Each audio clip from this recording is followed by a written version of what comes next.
여러분 안녕하십니까, 진성호입니다. 어제 정경심 씨 조국 전 장관의 부인에 대한 이 재판이 열렸습니다. 세 번째입니다. 세 번째 공판 기일입니다. 그런데 어제 이 재판에서 VIP라는 단어가 처음 등장합니다. VIP, 바로 문재인 대통령을 상징하는 단어입니다. VIP라는 이 단어가 공개되고, 또 VIP에게 보고해야 된다고 난리다, 닥달한다, 정경심 씨가 이렇게 말했다고 합니다. 자, 이런 정황들을 보고 판단할 수 있는 것은 정경심 씨가 문재인 대통령의 청와대까지 속인 게 아니냐, 이런 정황들입니다. 자, 이제 점점 더 하나둘씩 꺼풀이 벗겨지고 있습니다. 자, 지난해 8월입니다. 저도 상당히 뜨거웠습니다. 조국 전 장관, 그리고 정경심 교수, 그리고 그 자녀들의 입시 비리 의혹 등 상당히 많은 논란들이 한꺼번에 쏟아지던 시절이었습니다. 그때 여러분 기억하십니까? 코링크피, 웰스 CNT, 뭐 어쨌든 그때 했던 단어들이 이제 재판에서 나타나기 시작합니다.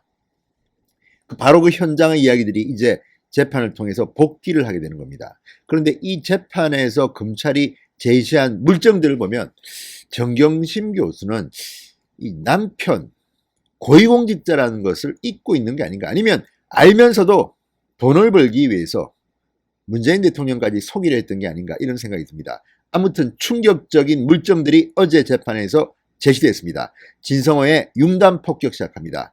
정경심 교수를 융단 폭격합니다. 방송에 앞서 아직 진성호 방송에 구독자 아니신 분들은 붉은색 구독 버튼 눌러주십시오. 더 좋은 방송으로 보답하겠습니다.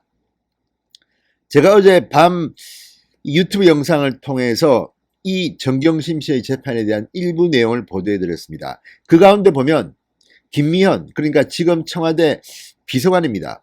균형인사 비서관, 한때 조국 전 장관의 최측근, 인사청문회를 준비할 때 신상 팀장을 맡았던 인물입니다. 그 김미현에게조차도 이 조국 전 장관과 정경심 씨는 제대로 된 정보를 주지 않았던 것이 드러났습니다.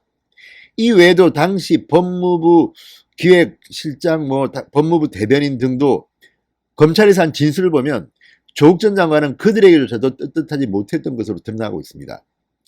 따라서 청와대 참모, 법무부 참모들의 진술을 통해서 조국 전 장관의 이 범죄 혐의가 속속들이 밝혀지고 있는 겁니다. 그런데 그 가운데 VIP라는 단어가 어제 처음 등장했다고 조선일보가 보도했습니다. VIP, 문재인 대통령을 일컫는 말입니다. 자, 과연 어떤 내용이었을까요? 자, 검찰이 어제 이 서울중앙지법 형사 25부 송인권 재판장 심리로 열린 이 정경심 씨의 3차 공판 기일에 내놓은 자료입니다. 여기에 정경심 씨가 투자한 코링크피의 이모이사, 임모 운용력이 주고받은 텔레그램 메시지가 등장합니다. 자, 코링크피는 조국 사모펀드를 운용하는 운용사, 거기의 이모이사와 임모 운용력이 주고받은 텔레그램 메시지입니다. 자, 이 메시지에는 VIP가 등장합니다. 자, 검찰이 공개한 텔레그램에는 이런 말들이 나옵니다. 오전 중으로 관련 자료를 만들어서 최태식 웰스 CNT 대표한테 보냈다.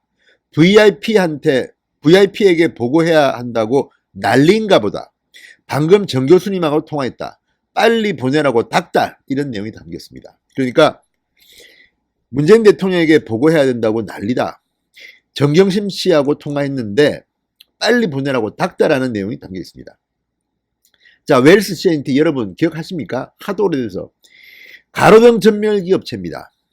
가로등 전멸기 업체. 그리고 조국 펀드가 인수했던 그런 회사입니다.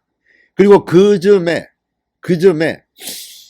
문재인 대통령이 스마트 시티 이야기를 합니다. 스마트 시티 사업, 가로등 전멸기 업체가 필요합니다.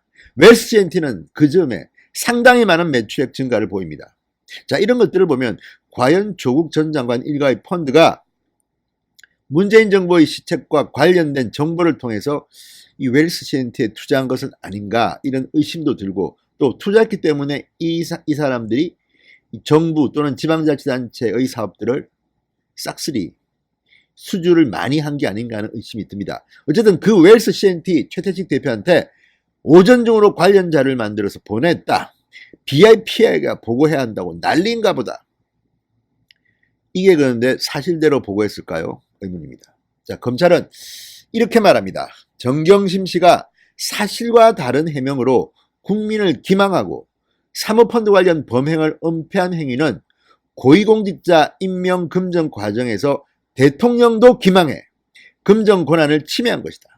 그러니까 대통령도 속였다는 겁니다. 기망했다는 겁니다. 자, 정경심 씨의 사모펀드 관련 증거인멸 위조 혐의는 인사검증에 허위 자료를 내밀었다는 성격입니다. 자, 이런 텔레그램 메시지 또 이 재판에 나온 것들을 보면 정경심 씨 혹은 조국 전 장관 측은 인사청문회 자료 등을 준비하면서 거짓말 자료를 준비한 게 아닌가 의심이 가는 겁니다. 그러니까 고위공직자 청와대 민정수석이라는 자리는 직접 투자를 해서는 안 됩니다. 그런데도 조국 전 장관은 인사청문회 등에서 자기는 투자처를 몰랐다. 블라인드 펀드다 이렇게 주장했습니다. 근데 알고 보니까 정경심 씨는 부인은 다 알고 있었던 겁니다. 웰스 CNT 대표 보냈다 자료를 VIP한테 보고해야 한다고 난린가 보다. 자, 그리고 이 사람들 여기서 돈을 빼쓰기도 하고 어쨌든 뭐 참 죄질이 안 좋은 일들이 많이 벌어진 혐의를 받고 있습니다. 자, 이 메시지 방금 소개해드린 검찰이 제시한 이 메시지가 오간 시점은 바로 8월 22일입니다. 작년. 그러니까 한창 인사청문회를 앞두고 뭐 일정을 어떻게 하니 조국 전 장관이 기자회견을 갖니 뭐 이렇게 굉장히 소란스러웠던 그 중심에 있던 시기입니다. 8월 20일입니다. 그때 이미 이들은 이렇게 텔레그램 메시지를 통해서 대통령에게 보고해야 된다면 난리다, 닥달하고 있다, 빨리 자료 보내라, 뭐 자기들끼리 하고 있는 겁니다. 게다가 이 코링크피 사모펀드, 조국 사모펀드의 운용사인 코링크피의 실제 운영 주체는 조범동 씨, 조국의 오촌 조카입니다. 그리고 조범동의 지시로 당시 코링크피 직원들은 사무실 노트북을 당시 새 것으로 교체합니다. 그 다음날 있었던 텔레그램 메시지입니다. 이게 아니 당당하면 이렇게 노트북을 왜 다 교체할까요? 오래돼서 그럴까요? 모르겠습니다. 아무튼 재판에서는 하나씩 둘씩 계속해서 정경심, 조국에 대한 혐의들이 터져나오고 있습니다. 검찰이 한꺼번에 다 까지는 않습니다. 하나씩 두 개씩. 자, 어제 재판에서는 제가 어제 말씀드린 김미현 비서관 관련한 진술들, 조국 거짓말한 혐의 등이 나타났습니다. 오늘은 정경심과 관련된 겁니다. 그리고 VIP가 나옵니다. 문재인 대통령이 등장하는 겁니다. 자, 조국 전 장관이 법무부 인사청문회 준비단 관계자, 법무부 직원도 있고 김미현 씨 같이 자기 측근도 있습니다. 허위 해명한 정황도 제시됐습니다. 자, 검찰은 조국 전 장관이 작년 8월 16일 코링크피의 펀드 운용 현황 보고서를 직접 받아본 것으로 파악했습니다. 그렇지만 조국 전 장관은 본인이 이 운용 현황 보고서를 받아보고도 준비단 관계자들에게 사실대로 말하지 않은 것 같습니다. 이 준비단 관계자들은 조국 전 장관이 코링크 측에서 자료가 없다고 하거나 개인정보 등의 문제 때문에 줄 수 없다고 했다. 이렇게 일관되게 진술했다. 조국 전 장관이 자료를 직접 받았다는 사실을 몰랐다. 이런 진술 내용이 담겨져 있습니다. 법무부의 인사청문회 준비팀, 심지어는 자기의 신상팀장인 김미연 비서관조차도 조국에게 속았는지 모르겠습니다. 자, 준비단은 닷새 뒤인 같은 달 21일에야 관련 자료가 제출된 것으로 조사됩니다. 출자자에게 펀드 투자처를 알려주지 않는다는 내용입니다. 그렇지만 이것은 사실과 다른 것으로 보입니다. 자, 정경심 씨 측의 반론도 소개해드리겠습니다. 정경심 씨 측 변호인은 투자업체가 웰스 CNT라는 이야기를 청문회 전까지 들은 적이 없다. 사모펀드 관련 혐의에 대해서 무죄 주장을 계속했습니다. 그렇지만 지금 드러나는 것들은 정반대로 가는 것 같습니다. 아무튼 검찰이 상당히 준비를 잘한 것 같습니다. 어제도 송인권 재판장과 고성이 오가면서 무슨 뭐 열람 등 뭐 이런 걸 놓고 싸웠습니다.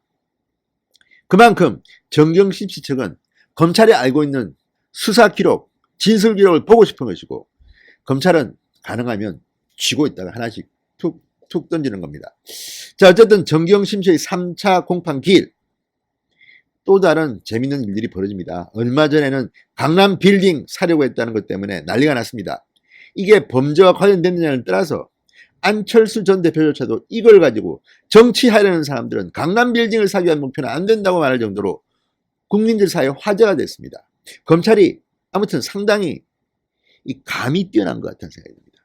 어쨌든 어제 회의, 어제 재판에서 VIP가 처음 등장했습니다. 처음 등장했습니다. 문재인 대통령이 처음 등장했다는 이야기입니다. 자, 대통령까지 기망하려고 했다고 검찰은 이야기합니다. 과연 대통령은 조국 전 장관 일가의 이런 비리에 대해서 알고 있었을까요? 정말 모르고 당한 걸까요? 저는 그게 궁금합니다. 진성호의 융단 폭격이었습니다. 여러분 감사합니다.